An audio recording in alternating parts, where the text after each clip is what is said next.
Capítulo 26. En cuanto la señora Gardiner tuvo la primera oportunidad de hablar a solas con Elizabeth, le hizo fiel y amablemente aquella advertencia. Después de decirle con sinceridad lo que creía, siguió de esta manera. «Eres una muchacha demasiado sensata, Lizzie, como para enamorarte solo porque se te previene contra ello. Y por eso no temo hablar abiertamente. Te lo digo en serio. Quiero que estés sobre aviso. No te comprometas ni intentes comprometerlo en un afecto que sería muy imprudente por la falta de fortuna. No tengo nada que decir en contra de él. Es un joven muy interesante, y si tuviera la fortuna que debería tener, creo que no podrías encontrar a otro mejor. Pero, tal como están las cosas, no debes dejarte llevar por tu fantasía. Tienes sensatez, y todos esperamos que la apliques. Estoy segura de que tu padre tiene confianza en tus buenas decisiones y conducta. No debes defraudar a tu padre. Se está poniendo usted muy seria, tía querida. Sí, Lizzie, y confío en ponerte seria a ti también.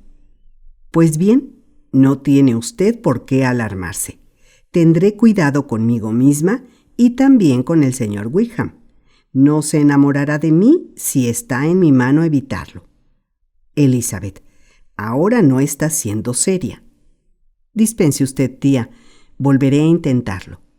Ahora mismo no estoy enamorada del señor Wickham. No, desde luego que no lo estoy. Sin embargo, él es, sin comparación, el hombre más agradable que he visto en mi vida. Y si llega a cobrarme verdadero afecto, creo que sería mejor que no. Ya veo cuán imprudente sería. Ese señor Darcy tan abominable, el buen concepto que tiene de mí mi padre, me honra muchísimo, y sería una desgracia perderlo. No obstante, mi padre ve con buenos ojos al señor Wickham.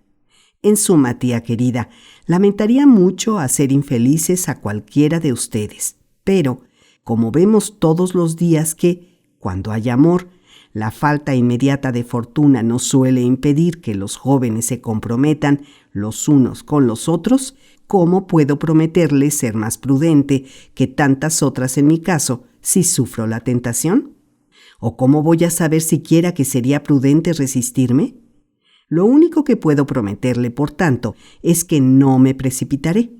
No me precipitaré a considerarme a mí misma el primer objeto de su amor.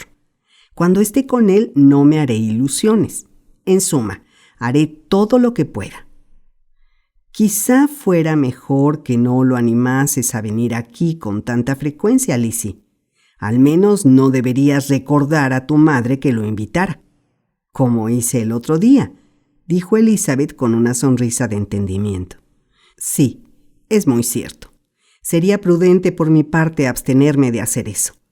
Pero no se imagine usted que él suele estar tanto por aquí. Si lo hemos invitado con tanta frecuencia en esta semana, ha sido por usted. Ya sabe usted lo que piensa mi madre de la necesidad de proporcionar compañía constante a sus huéspedes. Pero de verdad, y dando mi palabra de honor, intentaré hacer lo que me parezca más prudente, y espero haberla dejado satisfecha con esto.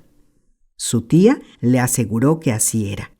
Y después de haberle dado las gracias a Elizabeth por sus amables indicaciones, se separaron estableciendo un ejemplo maravilloso de consejo dado y recibido, sin resentimientos en una cuestión semejante.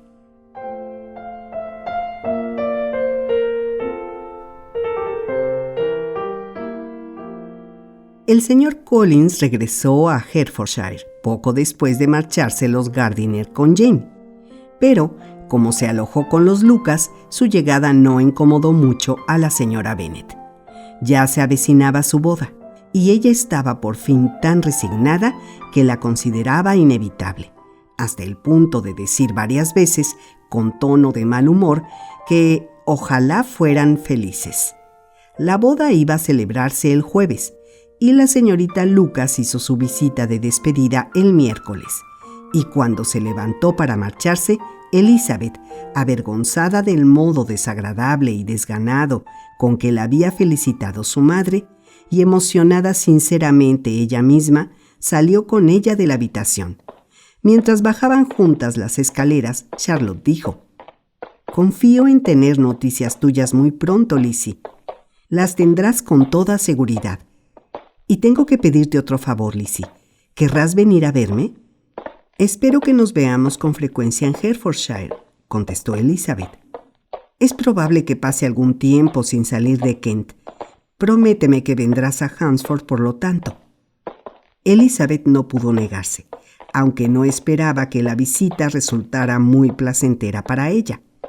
«Mi padre y María vendrán a verme en marzo», añadió Charlotte, «y confío en que accederás a venir con ellos.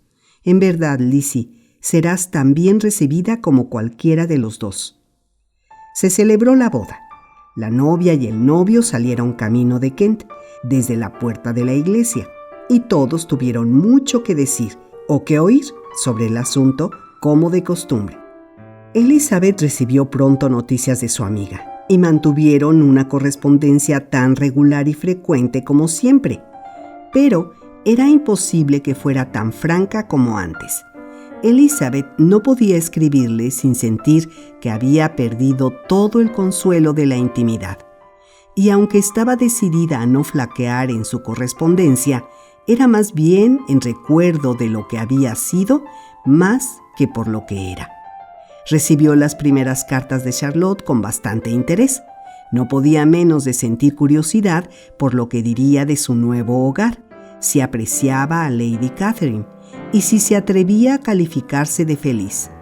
Aunque, cuando Elizabeth leyó las cartas, le dio la impresión de que Charlotte se expresaba sobre todos los puntos exactamente tal y como ella podía haber previsto.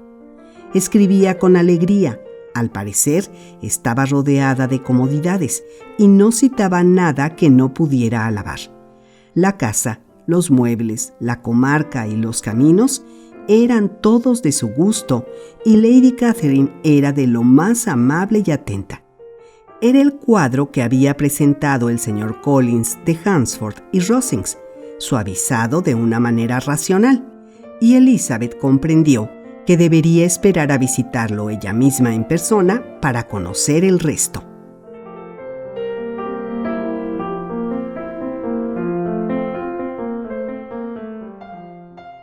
Jane ya había escrito a su hermana unas líneas para comunicarle que habían llegado bien a Londres, y Elizabeth esperaba que pudiera darle alguna noticia de los Bingley cuando volviera a escribirle.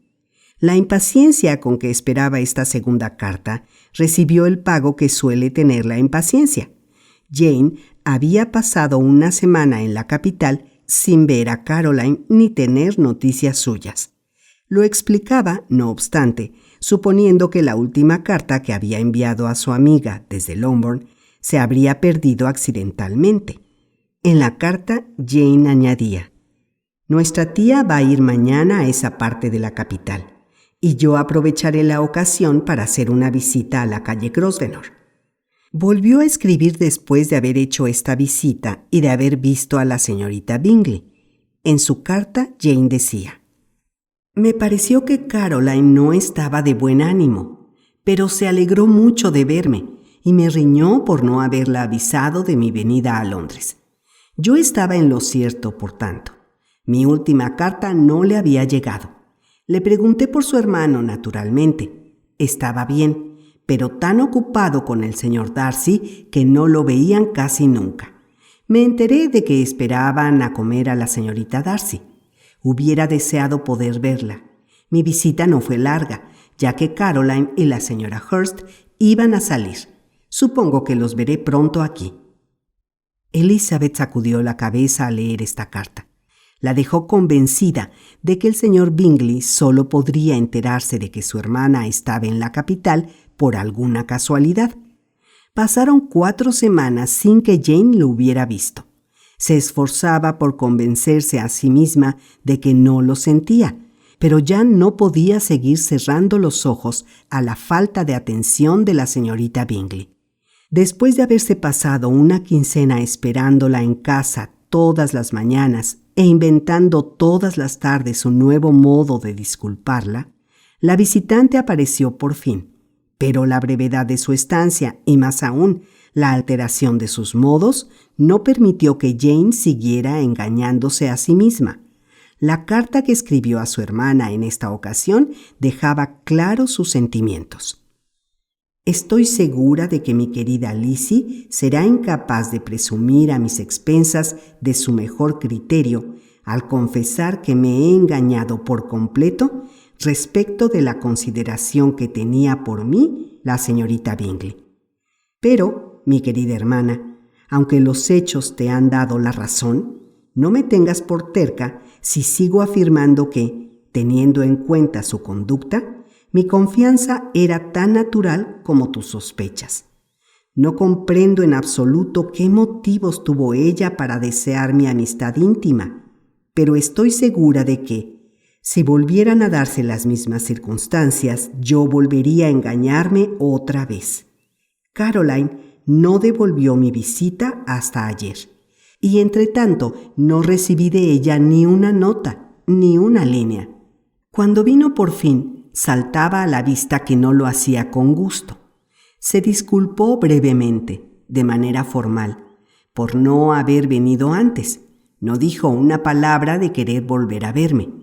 Y era en todos los sentidos una persona tan cambiada que, cuando se marchó, me resolví por completo a no seguir tratándola. Me da lástima, aunque no puedo evitar culparla. Hizo muy mal en elegirme como me eligió. Puedo decir sin miedo a equivocarme que todas las propuestas de amistad íntima surgieron de ella, pero tengo lástima de ella, porque debe tener la sensación de que se ha portado mal y porque estoy convencida de que la causa es su inquietud por su hermano.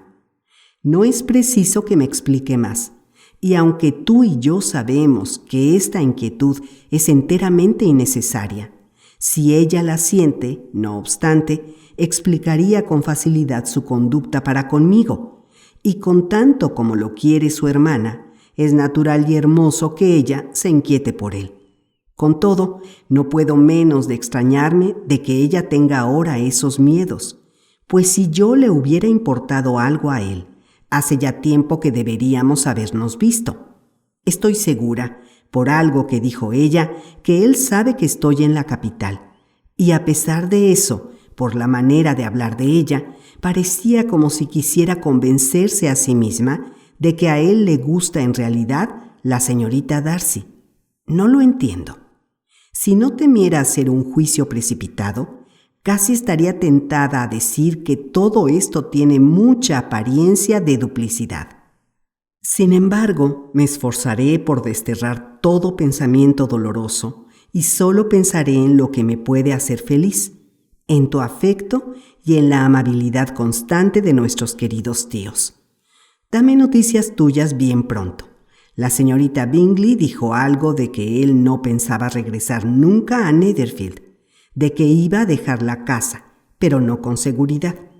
Será mejor que no hablemos de ello. Me alegro enormemente de que haya recibido noticias tan agradables de nuestros amigos de Hunsford. Te ruego que vayas a verlos con Sir William y María. Estoy segura de que estarás muy a gusto allí.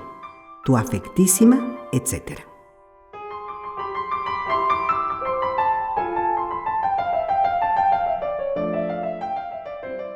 Esta carta produjo cierto dolor a Elizabeth, pero recobró el ánimo al considerar que Jane ya no estaría engañada, al menos por la hermana.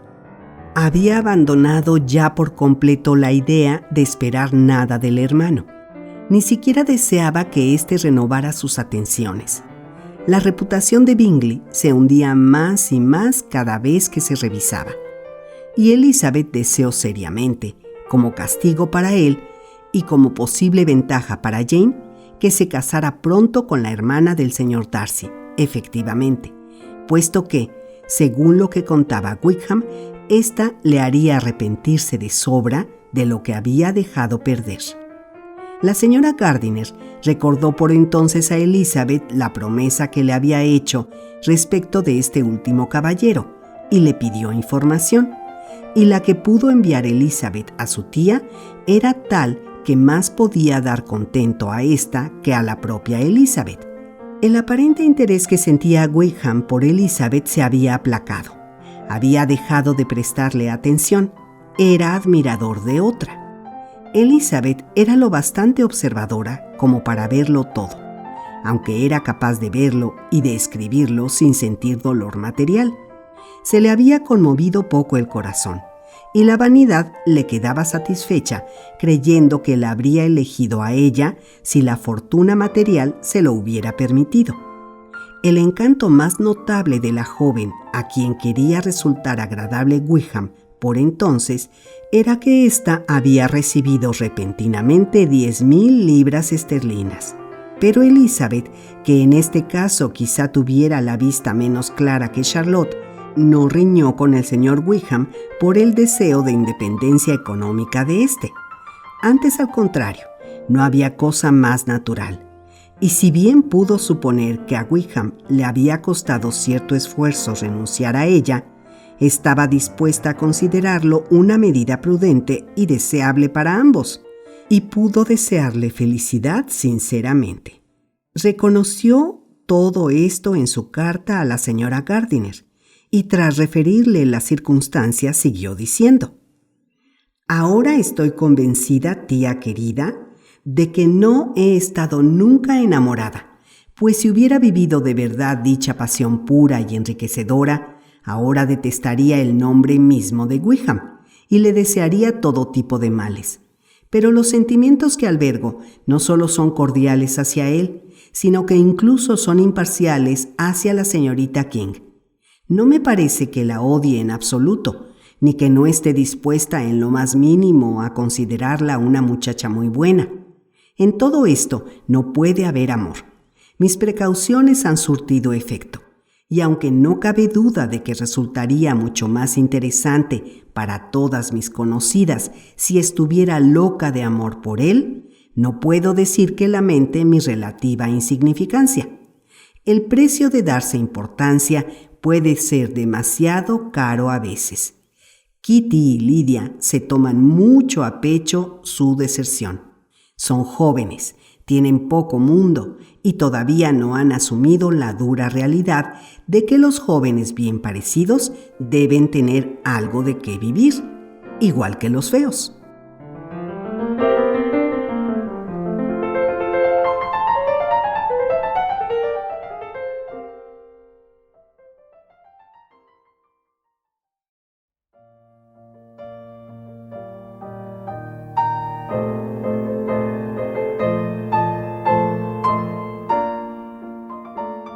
Capítulo 27. Los meses de enero y febrero transcurrieron sin sucesos más notables que estos en la familia de Longbourn, y sin mayor variedad de la que aportaban los paseos a Meryton, unas veces con barro y otras con frío. Elizabeth iría a Hunsford en marzo. Al principio no se había tomado muy en serio la posibilidad de ir allí, pero pronto se enteró de que a Charlotte le hacía mucha ilusión el plan, y ella lo fue viendo paulatinamente con mayor agrado, además de con mayor certidumbre. La distancia había vuelto a hacerle desear ver de nuevo a Charlotte, y había mitigado el desagrado que le producía el señor Collins. El proyecto tenía su novedad, y como la vida doméstica tenía sus inconvenientes con una madre como aquella, y con unas hermanas que le hacían tan poca compañía, no le parecía mal cambiar un poco. Además, el viaje le permitiría echar una ojeada a Jane, y en suma, cuando se fue acercando su fecha, habría lamentado mucho tener que retrasarlo. Sin embargo, todo salió sin tropiezos, y quedó arreglado según el primer designio de Charlotte. Elizabeth iría con Sir William y la hija segunda de éste. Se añadió oportunamente la mejora de pasar una noche en Londres, y el plan quedó tan perfecto como podía ser un plan. El único dolor era dejar a su padre, quien la echaría de menos con toda seguridad, y a quien, cuando llegó el momento, le gustó tan poco que se marchara, que le pidió que le escribiera, y casi le prometió que contestaría a la carta de ella. La despedida entre el señor Wickham y ella fue perfectamente amistosa, más todavía por parte de él.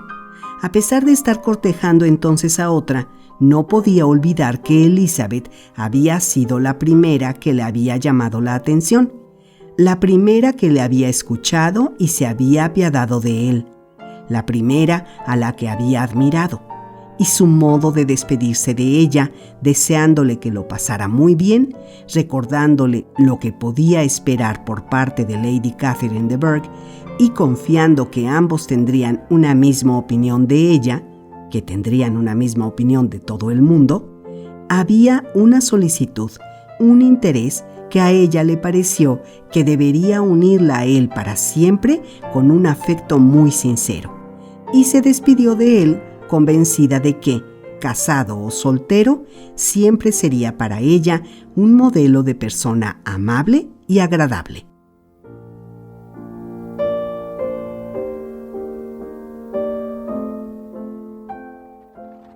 Sus compañeros de viaje del día siguiente no eran como para hacer que lo considerara menos agradable. Sir William Lucas y su hija María, una muchacha de buen humor, pero tan vacía de cascos como su padre, no tenían nada que decir que valiera la pena oír, y les escuchaba con tanto agrado como el traqueteo de la silla de postas. A Elizabeth le encantaban los despropósitos, pero ya conocía a Sir William desde muy antiguo. Este no podía contarle nada nuevo de las maravillas de su presentación en la corte ni del acto en que fue armado caballero, y sus frases corteses estaban tan desgastadas como sus anécdotas. El viaje solo era de 24 millas y partieron tan temprano que llegaron a la calle Gracechurch al mediodía. Al llegar a la puerta del señor Gardiner, Jane estaba en la ventana de un salón esperando su llegada. Cuando entraron en el zaguán, ella estaba allí para recibirlos, y Elizabeth, mirándola a la cara con atención, vio con agrado que estaba tan sana y encantadora como siempre. Había en las escaleras una tropa de niños y niñas que esperaban a su prima con una impaciencia que no les permitía aguardar en el salón y con una timidez que les impedía bajar más, ya que llevaban un año sin verla. Todo fue alegría y amabilidad. El día transcurrió de una manera muy agradable. La mañana entre idas y venidas y compras y la tarde en un teatro. Allí, Elizabeth se las arregló para sentarse junto a su tía. Su primer tema de conversación fue su hermana, y sintió más dolor que sorpresa al oír, como respuesta a sus preguntas minuciosas, que aunque Jane siempre se esforzaba por mantener el ánimo, tenía periodos de abatimiento. Sin embargo, tenía la esperanza razonable de que no durarían mucho tiempo. La señora Gardiner también le comunicó los detalles de la visita de la señorita Bingley a la casa de la calle Gracechurch y le repitió conversaciones que habían mantenido en diversas ocasiones Jane y ella, que demostraban que ésta había renunciado a aquella relación con toda el alma.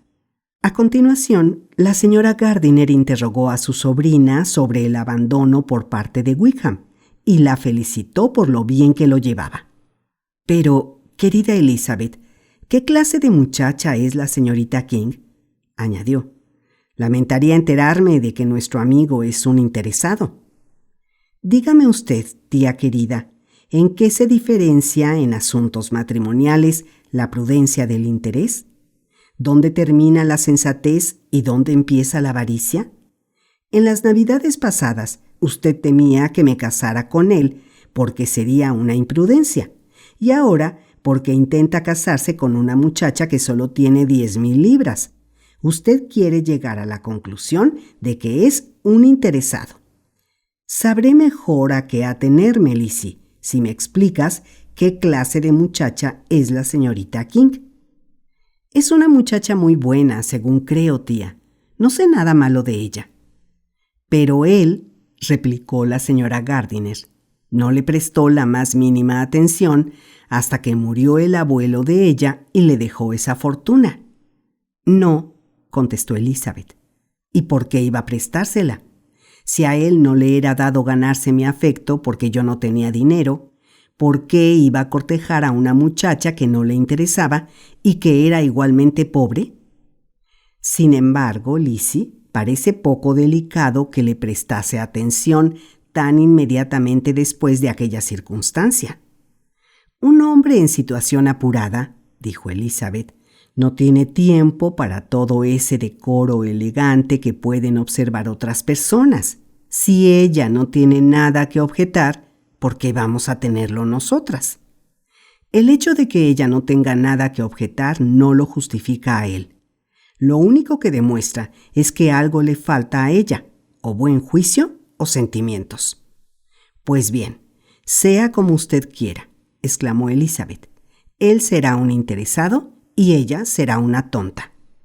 No, Lizzie, no es eso lo que quiero. Me daría pena pensar mal de un joven que ha vivido tanto tiempo en Derbyshire, ¿sabes? Oh, si eso es todo, tía, yo tengo muy mal concepto de algunos jóvenes que viven en Derbyshire, y sus amigos íntimos que viven en Hertfordshire no son mucho mejores. Estoy harta de todos ellos. Gracias al cielo que me voy mañana a un lugar donde encontraré a un hombre que no goza de una sola prenda agradable, que no tiene ni modales ni buen juicio que hablen a su favor. Al fin y al cabo, los hombres estúpidos son los únicos que valen la pena conocer.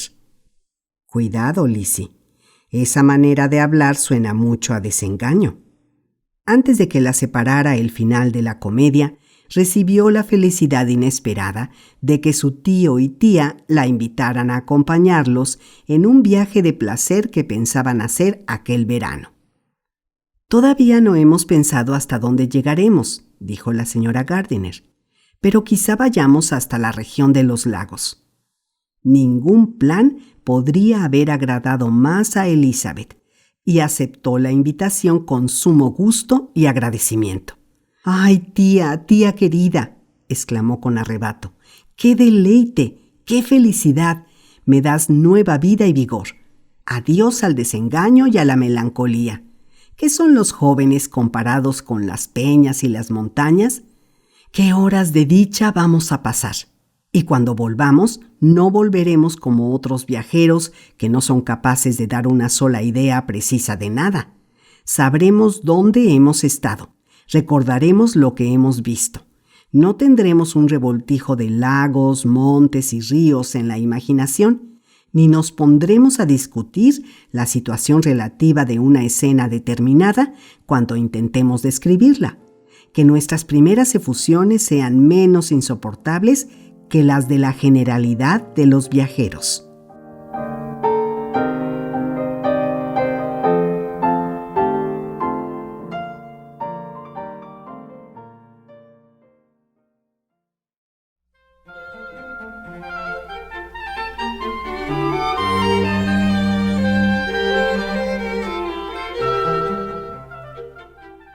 Capítulo 28. Todo lo que vio Elizabeth al día siguiente era nuevo e interesante para ella, y tenía el ánimo en un estado de deleite, pues había visto a su hermana con tan buen aspecto que había perdido todo temor por su salud, y la perspectiva de su viaje de placer al norte era una fuente constante de placer. Cuando dejaron la carretera principal para tomar el camino de Hunsford, todos los ojos buscaban la casa rectoral, esperando que surgiera a la vista a cada curva. A un lado tenían la cerca del parque de Rosings. Elizabeth sonrió al recordar todo lo que había oído contar de sus habitantes. Por fin quedó a la vista la casa rectoral, el jardín que descendía hacia el camino, la casa en el centro, la cerca de estacas verdes y el seto de laurel. Todo ello anunciaba que estaban llegando. Aparecieron en la puerta el señor Collins y Charlotte, y el carruaje se detuvo ante un pequeño portón por el que se accedía a un caminito de gravilla que llegaba hasta la casa, entre los saludos con la cabeza y las sonrisas de todos. Al cabo de un momento se apearon todos los de la silla de postas y expresaron su regocijo por verse. La señora Collins dio la bienvenida a su amiga con el más vivo placer, y Elizabeth se alegró todavía más de haber ido cuando vio que la recibían con tanto afecto. Notó al instante que el matrimonio no había cambiado los modales de su primo. Tenía la misma corrección formal de antes, y la detuvo varios minutos ante el portón, preguntándole por toda su familia. Después, sin más retraso que el que causó él al señalar lo bonita que era la entrada, se les hizo pasar a la casa y en cuanto estuvieron en el salón, les dio la bienvenida por segunda vez con formalidad ostentosa a su humilde morada y repitió con precisión todos los ofrecimientos que hacía su esposa de servirles algún refrigerio. Elizabeth estaba preparada para verlo en toda su gloria y no pudo menos de imaginarse que, al exhibir las buenas proporciones de la sala, su aspecto y sus muebles se estaba dirigiendo a ella de manera particular, como para darle a entender lo que se había perdido al rechazarlo. Sin embargo, aunque todo parecía aseado y cómodo, no pudo darle el gusto de soltar ningún suspiro de arrepentimiento. Antes bien, miraba a su amiga asombrada de que pudiera tener un aire tan alegre con tal compañero. Cuando el señor Collins decía algo de lo que su esposa pudiera avergonzarse razonablemente, cosa que sucedía no pocas veces, desde luego, Elizabeth volvía la vista involuntariamente hacia Charlotte. Percibió en una o dos ocasiones un leve sonrojo, pero, en general, Charlotte tenía la prudencia de no oírlo. Después de pasar sentados un rato suficiente como para que admiraran todas las piezas del mobiliario, desde el aparador hasta la pantalla de la chimenea, para que dieran una crónica de su viaje y de todo lo que les había pasado en Londres, el señor Collins los invitó a que se dieran un paseo por el jardín, que era grande y bien distribuido, y que cuidaba él mismo. Trabajar en el jardín era uno de sus placeres más notables, y Elizabeth admiró el control de semblante con que habló Charlotte de lo sano que era aquel ejercicio y reconoció que le animaba a practicarlo todo lo posible. Allí, guiándolos por todos los caminos principales y secundarios, y casi sin dejarles tiempo para pronunciar las alabanzas que les pedía, el señor Collins le señaló cada uno de los paisajes con una minuciosidad que dejaba atrás por completo la belleza. Era capaz de enumerar los prados que se veían en todas direcciones y de decir cuántos árboles había en el bosque más lejano.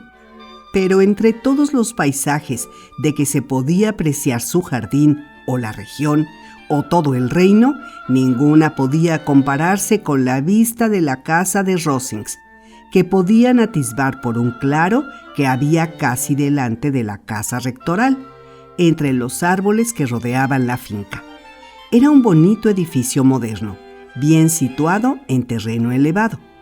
Desde su jardín, el señor Collins quiso llevarlos a ver sus dos prados, pero las señoritas no llevaban zapatos para afrontar los restos de escarcha, y se volvieron. Y mientras lo acompañaba Sir William, Charlotte se llevó a la casa a su hermana y su amiga, probablemente contentísima de poder enseñársela sin la ayuda de su marido. Era bastante pequeña, pero bien construida y adecuada, y todo estaba organizado y dispuesto con una pulcritud y consistencia que Elizabeth atribuyó por entero a Charlotte. En realidad, cuando era posible olvidar al señor Collins, había en toda la casa un aire de mucha comodidad, y en vista de que Charlotte lo disfrutaba claramente, Elizabeth supuso que debía de olvidarlo con frecuencia.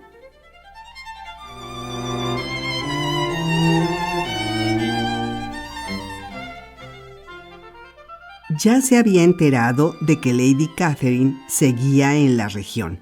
Se volvió a hablar de ello durante la comida, cuando intervino el señor Collins, que observó: «Sí, señorita Elizabeth, tendrá usted el honor de ver a Lady Catherine de Bourgh el domingo que viene en la iglesia, y no es preciso que le diga que quedará usted encantada con ella. Es toda afabilidad y condescendencia, y no me cabe duda de que la honrará prestándole alguna atención cuando haya concluido el servicio religioso. Apenas dudo en afirmar que hará extensiva a usted y a mi cuñada María todas las invitaciones con que nos honre durante su estancia aquí. Se porta con mi querida Charlotte de una manera encantadora. Comemos en Rosings 2 veces cada semana y jamás se nos permite que volvamos a casa a pie. Siempre se pone a nuestra disposición el coche de su señoría. Digo mejor, uno de los coches de su señoría, pues tiene varios. Lady Catherine es en efecto una mujer muy respetable y razonable, añadió Charlotte, y una vecina muy atenta. Muy cierto, querida, es exactamente lo que digo yo. Es una mujer con la que toda deferencia es poca. La velada se dedicó sobre todo a repasar las noticias de Hertfordshire y a volver a contar lo que ya se habían escrito. Y cuando concluyó, Elizabeth tuvo que meditar en la soledad de su cuarto sobre el grado de contento de Charlotte, cómo comprender su modo de dirigir a su marido y la compostura con que lo soportaba, y hubo de reconocer que lo hacía todo muy bien. También tuvo que prever cómo transcurriría su visita. El transcurso tranquilo de sus ocupaciones habituales, las interrupciones molestas del señor Collins y la diversión de sus tratos con la casa de Rosings. Su viva imaginación no tardó en dejarlo todo trazado. Hacia la mitad del día siguiente, estando en su cuarto, preparándose para salir a dar un paseo, sonó un ruido repentino en el piso bajo que pareció sumir en confusión la casa entera. Y tras escuchar un momento, oyó que alguien subía corriendo con prisa furiosa y la llamaba a voces. Abrió la puerta y se encontró en el rellano a María, quien, sin aliento por la agitación, exclamó: «Oh, Lizzie querida, date prisa, te lo ruego, y ven al comedor que hay todo un espectáculo. No voy a decirte lo que es, date prisa y baja ahora mismo». Elizabeth le hizo preguntas en vano. María no quiso decirle nada más, y las dos bajaron corriendo al comedor que daba al camino para ver aquella maravilla. Eran 2 damas que iban en un faetón bajo que se había detenido ante el portón del jardín. «¿Y eso es todo?», exclamó Elizabeth.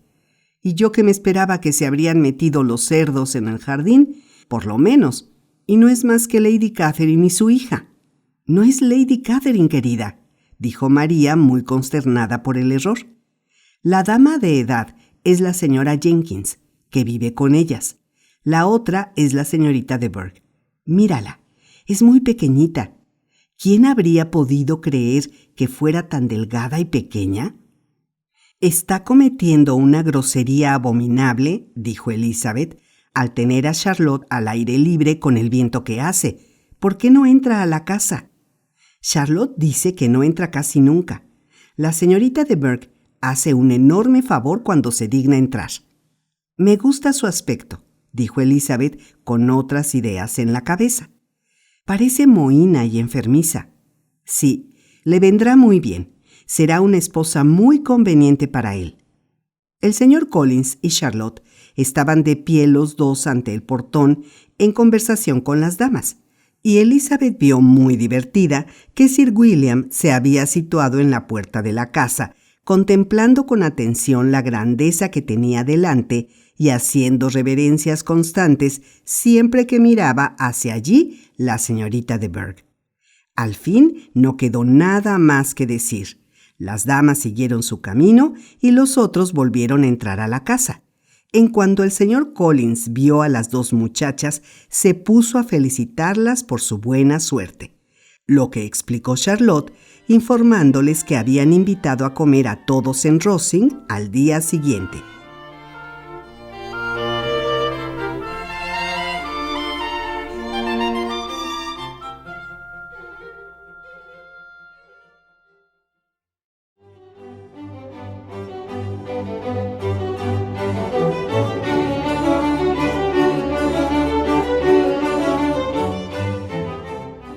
Capítulo 29. El triunfo del señor Collins, a consecuencia de esa invitación, fue completo. Lo que más había deseado era precisamente poder exhibir la grandeza de su protectora ante sus visitantes asombrados, y que éstos advirtieran la corrección con que ella los trataba a él y a su esposa. Y el hecho de que hubiera surgido tan pronto la ocasión era una demostración de la condescendencia de Lady Catherine que él no era capaz de admirar lo suficiente. «Reconozco», dijo Collins, «que no me habría extrañado en absoluto que su señoría nos hubiera invitado el domingo a tomar el té y a pasar la velada en Rosings. Conociendo su afabilidad, yo esperaba que fuera así. Pero, ¿quién habría previsto una atención como esta? ¿Quién se habría imaginado que recibiríamos una invitación para comer, y una invitación para todo el grupo además, tan inmediatamente después de la llegada de ustedes? Yo soy el menos sorprendido por lo que ha sucedido», respondió Sir William. «Gracias al conocimiento de los verdaderos modales de los grandes que he podido adquirir por mi situación en la vida. En la corte no son raros estos casos elegantes de buena crianza». Durante el resto del día y la mañana siguiente apenas se habló de nada que no fuera su visita a Rosings. El señor Collins los instruyó cuidadosamente sobre lo que se iban a encontrar, con el fin de que la visión de tantas salas, tantos criados y una comida tan espléndida no los abrumara por completo. Cuando las damas se retiraban para arreglarse, dijo a Elizabeth: «No estés intranquila por tu atuendo, mi querida prima. Lady Catherine está muy lejos de exigirnos a nosotros esa elegancia en el vestir que tanto les conviene a su hija y a ella. Te recomiendo que te pongas simplemente aquella ropa tuya que sea superior a las demás. No es necesario nada más. Lady Catherine no tendrá peor concepto de ti porque vayas vestida con sencillez. Le gusta mantener las diferencias de categoría». Mientras se vestían, el señor Collins se acercó 2 o 3 veces a sus puertas respectivas para recomendarles que se dieran prisa, ya que a Lady Catherine le disgustaba mucho que la hicieran esperar a la hora de la comida. Estas descripciones tan temibles de su señoría y de su modo de vida asustaron del todo a María Lucas, que tenía poca costumbre de trato social y esperaba su presentación en Rosings con tanta aprensión como había esperado en su día la suya su padre en el Palacio de St. James. Como hacía buen tiempo, cruzaron los terrenos de la finca de Rosings, dándose un paseo agradable de media milla. Todo parque tiene su belleza y sus vistas, y Elizabeth vio muchas cosas que le agradaron, aunque no le produjeron tales arrebatos como los que esperaba el señor Collins que debía inspirar aquella escena. Y apenas le llamó la atención la enumeración que hizo de las ventanas de la fachada delantera de la casa y su relación de cuánto había costado en su día tanto cristal a Sir Louis de Berg.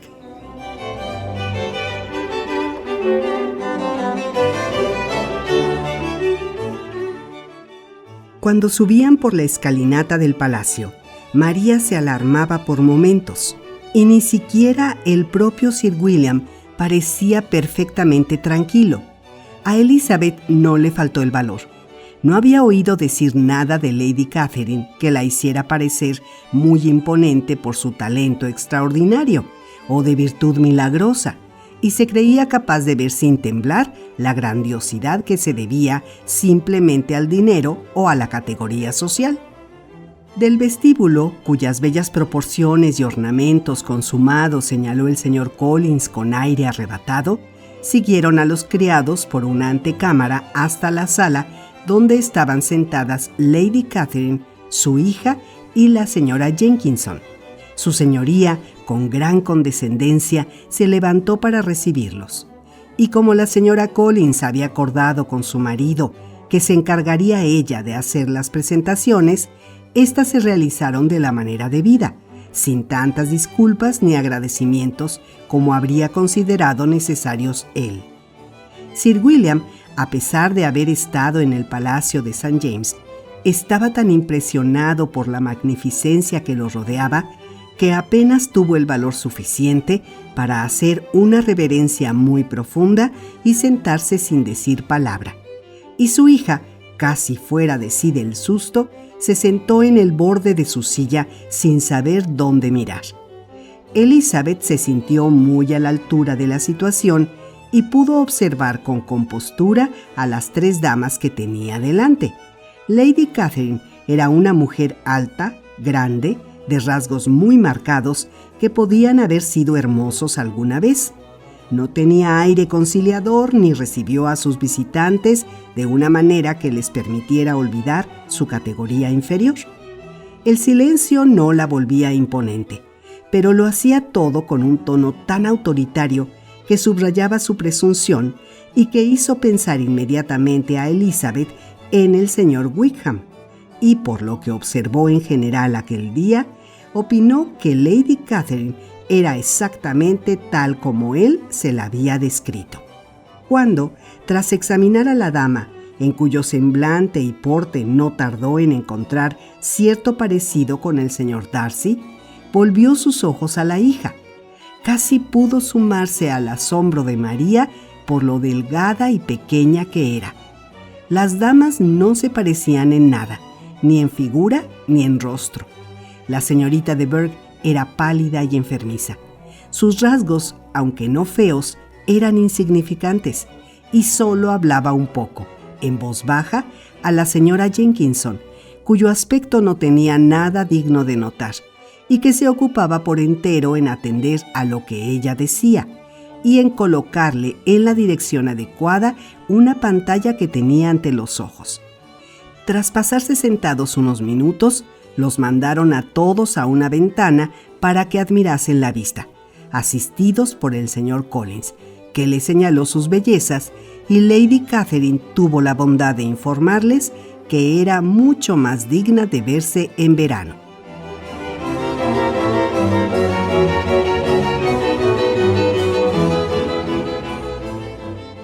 La comida fue espléndida, con todos los criados y vajilla de plata que había prometido el señor Collins. Y tal como había predicho también el señor Collins, éste se sentó en la contracabecera de la mesa por indicación de su señoría, con cara de sentir que la vida no podía ofrecer nada mejor que aquello.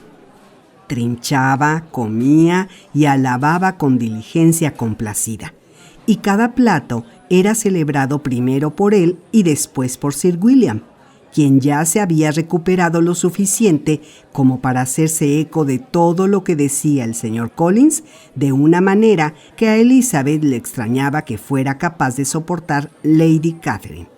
Sin embargo, la admiración exagerada de los dos parecía agradar a Lady Catherine, que les dedicaba sonrisas amabilísimas, sobre todo cuando aparecía en la mesa algún plato que resultaba una novedad para ellos. Los demás no dieron mucha conversación. Elizabeth estaba dispuesta a hablar siempre que le daban pie, pero estaba sentada entre Charlotte y la señorita de Burgh, la primera de las cuales se dedicaba a escuchar a Lady Catherine, y la segunda no dijo una sola palabra durante toda la comida. La señora Jenkinson se ocupaba principalmente en ver cómo comía la pequeña señorita de Burgh, en animarla a probar otro plato y en temer que estuviera indispuesta. A María le parecía que no era cuestión de hablar, y los caballeros no hicieron más que comer y admirar. Cuando las damas regresaron al salón, quedó poco que hacer aparte de oír hablar a Lady Catherine, lo que ésta hizo sin pausa hasta que se sirvió el café, comunicando su opinión sobre todas las materias de un modo tan decidido que daba a entender que no estaba acostumbrada a que la contradijeran. Preguntó a Charlotte por sus asuntos domésticos con familiaridad y minuciosidad y le dio muchos consejos sobre cómo llevarlos todos. Le dijo cómo debía organizarse todo en una familia tan pequeña como la suya, y le dio instrucciones sobre el cuidado de sus vacas y de sus aves de corral. Elizabeth advirtió que aquella gran señora no consideraba indigno de su atención nada que pudiera proporcionarle una oportunidad de gobernar a los demás.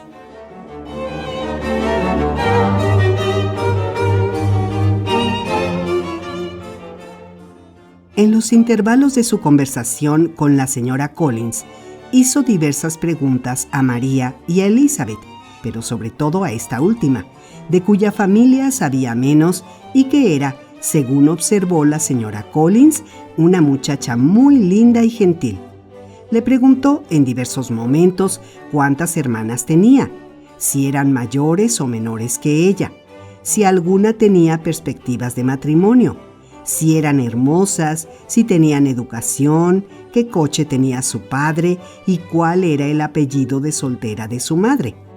Aunque Elizabeth percibió la impertinencia de todas sus preguntas, las respondió con mucha compostura. Lady Catherine observó a continuación: «Según creo, la hacienda de su padre está vinculada al señor Collins. Me alegro de ello por usted», observó dirigiéndose a Charlotte.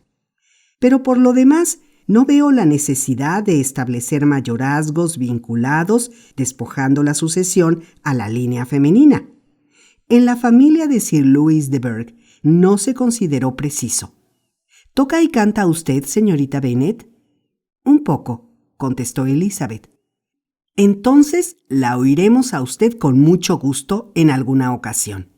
Nuestro piano es extraordinario, mejor seguramente que... Lo probará usted algún día. ¿Tocan y cantan sus hermanas?» «Una de ellas sí». «¿Por qué no aprendieron todas?» «Deberían haber aprendido todas. Las señoritas Webb tocan todas, y su padre no tiene la renta del de usted. ¿Dibujan ustedes?» «No, en absoluto». «¿Cómo? ¿Ninguna?» «Ninguna». «Es muy extraño, pero supongo que no tendrían la oportunidad. Su madre debería haberlas llevado a la capital todas las primaveras para que asistieran a clases con maestros». «Mi madre no habría puesto inconveniente», respondió Elizabeth, «pero a mi padre no le gusta nada Londres. ¿Ya no está con ustedes su institutriz?» «No hemos tenido institutriz nunca». «¿Que no han tenido institutriz? ¿Cómo es posible? Criar a 5 hijas en casa sin institutriz. No había oído nunca cosa semejante. Su madre debe haber sido esclava de la educación de ustedes». Elizabeth apenas pudo evitar sonreír al asegurarle que no había sido así. «Entonces, ¿quién las enseñaba? ¿Quién cuidaba de ustedes? Sin institutriz han debido estar abandonadas».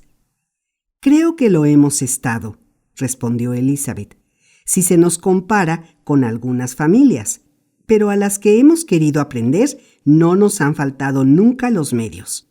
Siempre se nos animó a leer y tuvimos todos los maestros que fueron necesarios.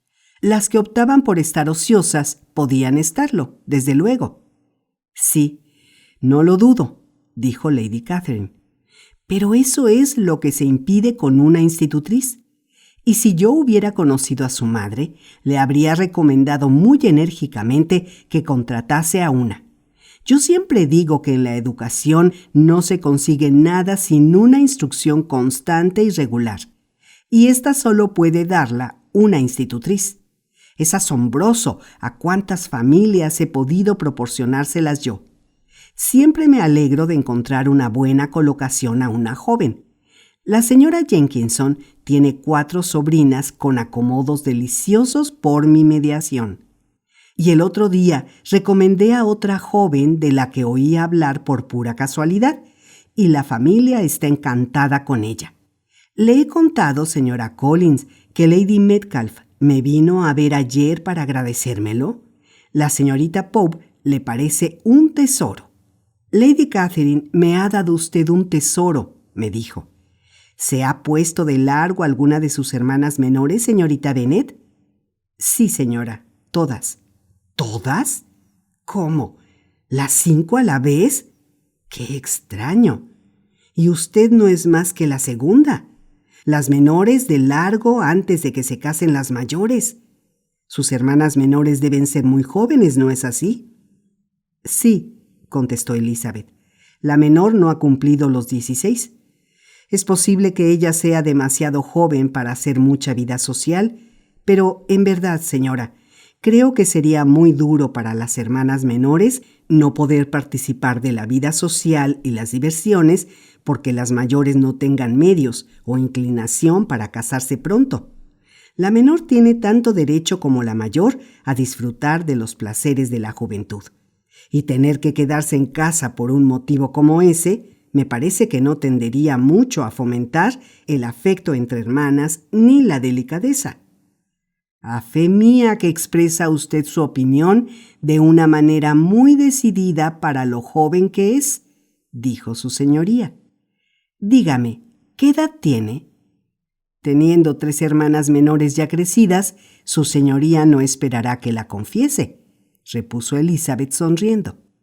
Lady Catherine pareció quedarse atónita de no recibir una respuesta inmediata, y Elizabeth sospechó que ella era el primer ser que se había atrevido a tomarse a broma sus dignas impertinencias.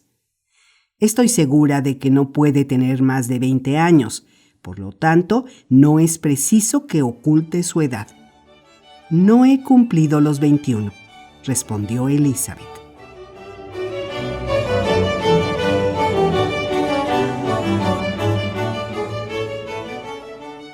Cuando se reunieron con ellas los caballeros y terminaron de tomar el té, se dispusieron las mesas de cartas.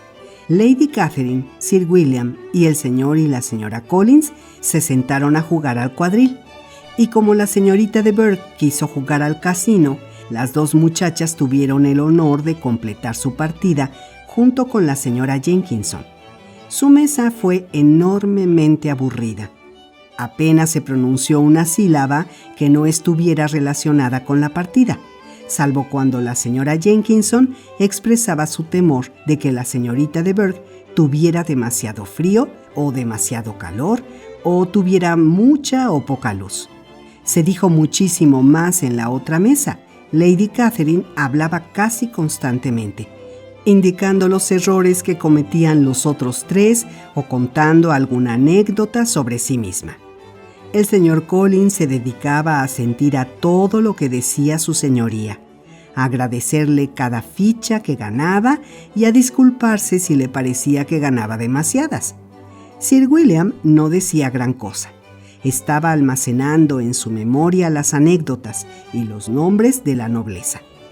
Cuando Lady Catherine y su hija se cansaron de jugar, se levantaron los jugadores, se ofreció el coche a la señora Collins, que lo aceptó con cortesía, y se mandó que lo prepararan inmediatamente. Acto seguido, todos se reunieron alrededor de la lumbre para oír a Lady Catherine dictaminar el tiempo que haría al día siguiente. Lo sacó de estas instrucciones la llegada del carruaje, y con muchos discursos de agradecimiento por parte del señor Collins y otras tantas reverencias de Sir William, se marcharon.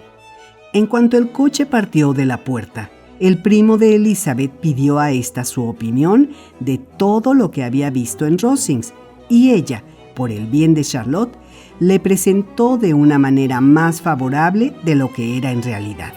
Sin embargo, sus encomios, a pesar de haberle costado algún esfuerzo, no fueron suficientes para satisfacer al señor Collins, que muy pronto se vio obligado a encargarse en persona de hacer el panegírico de su señoría.